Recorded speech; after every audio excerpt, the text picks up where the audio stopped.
Greetings, campers. It's another fantastic day here at Camp One Clap on the One Clap Speech and Debate podcast. I'm your camp director, Lyle Wiley, and today, on day 25 of camp, and consequently also my birthday, Counselor Ella Goodman and Counselor Zcherina Villegas have returned to share the final of their 4-part series, Croc Hiking with Easy Platform. We'll be getting the last of the oratory and info hacks here at camp from our Croc-loving counselors. Don't forget to check the One Clap socials for today's social media challenge topic. Also, don't miss a moment of the ABCs of debate with Professor Graham and Kevin. New episodes are released daily and they're blowing up on YouTube. Or, well, they should be anyway. Make sure you check them out. All right, campers, strap up your hiking Crocs for one more time. Grab some bear spray, get your Camelback, and snag a handful of beef jerky for the road. Let's go hit the trail and do some Croc hiking with Easy Platform. Episode 4. All right, it's time for the final episode of Croc Hiking with the Easy Platformers here at Camp One Clap. I have Ella and Zcherina, and we've been having a good time for the last 3 episodes. We've got one more left. I'd like to know, who is your favorite camp companion? If you're going to go camping, who would you like to go with you? Who would be your favorite companion? I don't really think I'd like to go camping, but if I had to go, I would probably want to go with Zcherina because she'll probably remember to pack a lot of things that I'll forget, which is really nice. I cannot tell you how many speech tournaments I've been to when I forgot toothpaste, and Zcherina's the only reason I've been able to brush my teeth. So I think Zcherina, probably Solomon Henderson, I think he'll just make the whole thing a more fun experience. And then Gavin O'Donnell, he'll plan the whole thing. He'll probably keep us alive. He just needs to be there. Yeah. It's important to have someone keep you alive. So yeah, it's probably a good idea. What about you, Zcherina? Do you have any camp companions that are different? I have the same exact companions as Ella. So I have Ella, Solomon, and Gavin. And together we are a quad because there's 4 of us. It's like squad, but quad. So we call it our hashtag quad. Nice. I'd probably die without Gavin. I'd probably die of boredom without Solomon. And then I don't know who else I'd rant to without Ella. So we need each other to be quad squad. Yeah, to be quad squad. Have the perfect camp quad squad. Sounds like a fun squad, and hopefully everyone would survive, which would be a plus. Yeah. Yeah. All right, so I have one more question for you both, like a personal question about speech and debate. This is a big one. Been trying to figure out what the perfect optimal speech and debate snack at tournaments is. So I want to hear from both of you. What is your favorite speech and debate snack? And you can include a beverage in this snack as well. Okay. I have a couple. Okay. So first of all, this is one of my absolute favorite drinks in the entire freaking world, which is lemon iced tea. I love lemon iced tea so much. I live and breathe lemon iced tea. If I didn't get stains on my teeth from lemon iced tea, I'd probably drink it a lot more. And then next would be pickles. I love pickles a lot, and I usually, every time I go to a gas station or something and I see that, pack of pickles just sitting there, I cannot resist. I will buy them. And the other one is probably Pocky, because I like Pocky. All 3 are, some interesting, they're good choices, but together they sound pretty crazy, but yeah. Yeah. I don't think anyone has ever said pickles, even though pickles are, pretty premium. So it's a good snack. What about you, Ella? What do you got? I think first, for some reason, I get sick literally every 2 weeks. I don't know why. So I'm always losing my voice. This year, senior year, I'm going to have to really take a lot better care of myself or something. I'm not getting sick on speech trips anymore. But when I do get sick and start to lose my voice, I drink so much hot tea. Or hot tea with honey in it. I love to have that, at the end of the night after I've showered, getting ready to go to bed. But also ramen. In speech trips, I have a whole section of my luggage where I just have a bunch of ramen. I'll get back to the hotel at 10 o'clock at night. I'll just make myself some ramen, sit on the bed and stare at the wall, just eat ramen. just had this hilarious image in my head of you carrying a briefcase and you like pull it out and you open it. It's all ramen. It's like, Yeah. might I interest you in some ramen? Yeah. Is there a flavor of ramen that you is your favorite? I usually have like the chicken ramen, but recently my mom has been getting like this vegetarian ramen from the store that is actually like way better than the chicken one, which is kind of crazy, but it's good. And you eat it hot, right? You're not like crunching the dry ramen. Okay. You gotta like either heat it up in the microwave or use like the coffee, not coffee in ramen, but like use the water heater coffee thing, whatever it's called. Yeah. Keurig. Yeah, the Keurig. I got you. Totally makes sense. So, all right, it's platform time. Our final tips, tricks, ideas for info and oratory. And Ellie, you get to go first. What's like one last just truly awesome info tip to take us home for our series? What do you think? So I think mine is kind of similar to what Zcherina talked about last time, but it's just all about authenticity. I think authenticity is probably one of the most important parts about any like speech event. Like with topics, I think you need to pick something that you're really passionate about, because judges or competitors, like anyone can tell when you don't like what you're talking about, especially when you don't believe like what you're saying. So I think it's just really important to pick something that like truly matters to you, because your authenticity can keep the judges more entertained, and it can also even make you more reliable. So they have kind of more a sense of trust in you, and then they even think what you're saying is more important, because if you care so much about something, then it shows that they should as well. I also think another big part of authenticity is like your personality.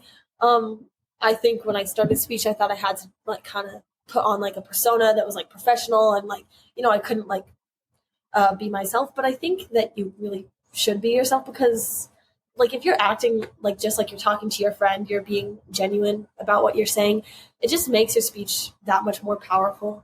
And I think just being yourself in a round can also just help you make connections with the people that you're speaking to. It just makes you more engaging and just a better performer overall. Along with like that personality tip, like be yourself, and also don't try to be anyone else. Like just because your style of info or your writing style or the way your VAs look is different from someone else's doesn't mean it's any less good. Being yourself is a much more memorable thing than trying to be someone else. And then also, don't try to copy someone's vocal pattern. Don't try to copy how they write. That won't get you anywhere. And authenticity is what really counts. That's some really, really awesome advice. It's also kind of hard to follow, huh? It's difficult to be authentic, I think. So it's something you got to work at, for sure. Mm-hmm, for sure. Yeah. So it's your turn, Zcherina. Tough one to follow, but do you have a great original oratory trick or idea that you'd like to throw out there? Yeah, this one is specifically, all of this is really for oratory, but this one's like really for oratory, because something that info doesn't have is a solution, like a problem like that you need to solve, and like you need to have a solution in your oratory. Like you're presented with a problem, now how do you solve it? This is really probably one of the most difficult parts of writing oratory. Like someone could have the most beautiful, like heartwarming, like tear-jerking speech ever, but then if you don't end it on a good solution, like if you don't have real and tangible solutions, it completely throws the speech out the window. So what I mean by this is like most of the time people's speeches fall off towards the end because they can talk about the most important things, but then they have no way people can take that and put it and like apply it into the real world.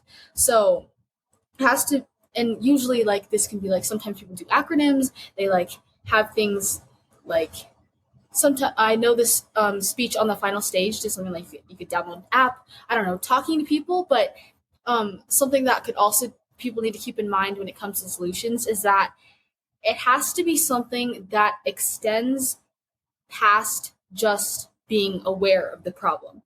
So that means taking action. I mean, I know this one person on the Wyoming circuit talked about how like maybe you can volunteer, maybe you do this. Not every single time talking to a governor or calling a representative is going to be the tangible solution to whatever problem you're talking about. And even with my speech this year, like it's a really broad topic, But when it comes down to it, like the biggest problems start from the smallest things. Like not learning how to pronounce someone's name properly can create a plethora of problems that this person has to go through for like their entire life. Like if you never learned how to pronounce my name properly, that everyone would be pronouncing it wrong, and that would not make me feel good, right? And so even just presenting that as a solution, like learning someone's name, teaching someone how to do this or that can really help. It's just those small things can mean the big things, just something that people can really take and put into the real world in their solutions, not just those super broad and big things. Yeah, that's some really good advice. There's some really great speeches out there that it really have fallen apart because they're not solution oriented, and there's not really an answer to a lot of the problems or questions that they pose. So I think that's excellent advice. Also tricky too. It's a tricky thing to get right, but really important to do well. Some really fabulous advice from you both on our last episode.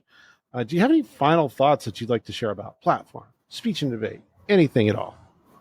I think that this is some advice really just for any competitor that's like shying away from like different events, whether it be info or oratory or like debate or platform. Something that our coaches told us is that doing one event can make you better in the other.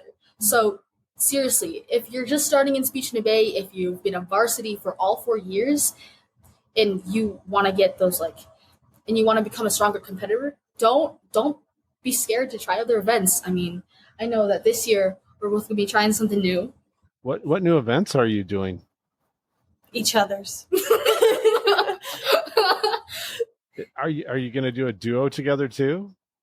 Oh yeah, with our Crocs. Yeah, with our Crocs and our matching purple suits and everything. Mm-hmm. I mean, I would watch that duo.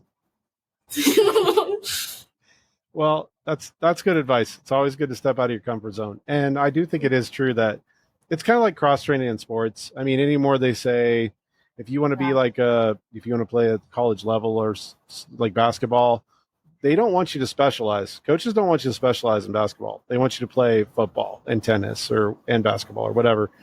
I just think speech and debate is very similar. If you do one event and then you really love it, you can do other events and they inform and help you in those other events too. I think going off of what Zcherina said, just really don't be afraid to go for it, because I know that was definitely me at the start of my speech career. I ended up doing a lot of stuff I wasn't super fond of just because I was scared. And so I think just going for it, in round, going for an event, doing what you want to do is really the best thing that you can do. And I just remember this year we were at a tournament in California called James Logan, and I was in my octafinal round, and it was either octafinals or quarterfinals, I don't remember, but it was the first out round I had been to at that tournament, and I was terrified because I did not think I was doing that well. I didn't think I was going to break, but I remember I just looked up and I saw this poster on the wall that said "Dare to Fail Gloriously," and I wrote it in my notebook. And every time I get really scared in round, I just write that down, because I think that is just one of the best things you can do in speech. If you're going to fail, fail when you were trying really hard, because it's better to try and fail than to not try at all. So you're absolutely right. Beautiful sentiment. Very right. I do have one more question for you both. I think that getting a topic is just such an important part of the process. So have you been brainstorming topics since basically the end of the season? How do you go about brainstorming? What do you do to try to come up with topic ideas for your speeches? I don't know. I think a lot of topics just kind of come about naturally. If you're just researching one thing, sometimes you can get really interested in another thing. I think with my topic for my info this year, about beauty filters, I don't even remember Viney and I were looking into, but I think it was probably something about AI and stuff, because we're both pretty interested in that. And then we just kind of came about AI and how it plays a big role in social media, and then I kind of just went further into that and came up with beauty filters. So I think just people's curiosity can lead them to a lot of really great topics. Yeah, I definitely agree with that. Also, there's this thing that Ella and I do at tournaments. If you have ever seen us at a tournament, we have our notebooks and we've been writing like fire anytime anyone is speaking, but there's a reason for that. A lot of the times, in every single round, no matter who it is, you will always find something new and different that someone's saying. Even if you've watched that piece 10 million times, you'll always find something different and something that you can add and make yourself better as a competitor. Because there's always something new that you can learn, right? So like I have previous notes from different years, and in my notebook, sometimes if I want to add something into my speech, or if I am thinking about topics, like the way I found my topic this year is I was looking through my speech notes from last year, and I was looking through like the small tiny things that I wrote in, and then even like just a phrase someone says can spark into a topic, and you'll never know where it goes. So I don't know, just try it out. If taking notes is your thing, then you could definitely do that. And I think that's definitely one thing that has helped us improve as competitors, because we genuinely do learn from every single person in that round, no matter who it is. The rounds I forget my notebook are always some sad rounds. I think you're just basically advocating for being tuned in, like just being aware, being present, taking what you can from other people, letting it spark your imagination and your creativity, however it does. That's just like really good advice. But yeah, all that said, it is still, I think, a hard thing to choose the actual topic that you're going to run with. Mm-hmm. And I'm excited to see what both of y'all come up with for 2 platform speeches this year. So we'll have 4 easy platformer speeches, which is pretty awesome. So is there anything else that you two would like to add at all? I actually do have something. Okay. This is more so like to those competitors that have been sticking with speech and debate for a while, and that not necessarily have been seeing the most success, or like you haven't been doing as well as you want to. Like, I just want you to know that it's okay, and I promise that all of your hard work will pay off. Like, I know that I wasn't always like a super amazing competitor, I guess. It took a lot of hard work and perseverance, and all it really is, it's in the mindset, it's in the work, it's in the research, it's in everything that goes into your pieces, into everything. And you can't forget why you're doing this, why you're in speech and debate, because when it comes down to it, we're all just a bunch of teenagers trying to get our voices out there and trying to learn from each other. So don't put yourself down for not doing as well as you need to, as you want to, or maybe not breaking at a tournament that you really wanted to break at, because it's about our message and it's about what we're bringing out to the world. And you just can't forget that, because success is not a one-way street. It definitely takes a lot to get there. I think kind of similar-ish to that.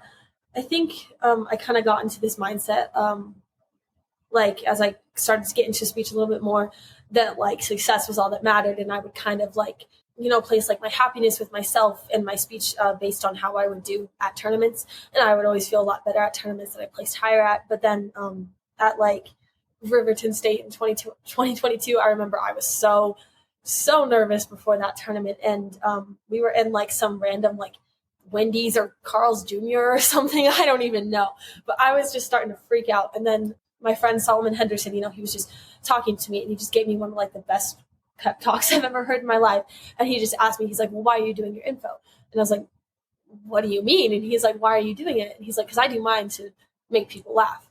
And I was like, well, I guess I'm doing my speech to tell people about something that I care about. And so I think I've kind of tried to adopt that mindset, because now, to me, leaving around and just feeling really good about how I performed, and knowing that I shared my message and those people, got to listen to what I have to say, is more valuable than like any trophy ever will be. So, yeah. Yeah. Even though we're just teenagers, we are the future. So we have to start somewhere. Mm-hmm. And this is where we can start. Yeah. And you can inform and teach and share perspective just as much as any other human out there. Your voice matters just as much. Thank you both so much for those thoughts. It's really important. It's a sentiment that's being shared a lot at different camp interviews that I'm having. Thank you both so much for being here. Is there anything else you want to add? I mean, just while you've got a forum, anything at all? Just remember, you matter and your words matter. Words matter, yeah. Get the Words NSDA shirt. But thank you so much. Thanks to our camp counselors, Ella and Zcherina. You've given us a lot of awesome insider information about platforming, and I think all of us can pitch our platformer tents with perfection and confidence at this point, thanks to you two. So thank you both so much for being here. Thanks so much to camp counselors Ella Goodman and Zcherina Villegas of Easy Platform for sharing more genius platform moves with us on a Croc hike here at Camp One Clap. The series sure was a lot of fun, and we're hoping to get together in the future to do some in-depth analysis of the speeches that Ella and Zcherina found so much success with in last year's speech season. Tomorrow comes with another fun day of camp. We'll be at the campfire snacking on some Saturday supplemental s'mores with National Expository finalist Rachel West. Also, Professor Graham and Kevin's ABCs of debate shall continue to wow audiences until Armageddon, or at least the end of the camp, with more episodes. Remember, social media challenges are live for every day of camp this August. I sure love seeing everyone's posts. It's been awesome to see all the engagement. Oh, and by the way, I went on another hike the other day, and getting to the top of the hill was a whole lot of fun. But then it was all downhill from there. For Camp One Clap, this is Camp Director Wiley, signing off.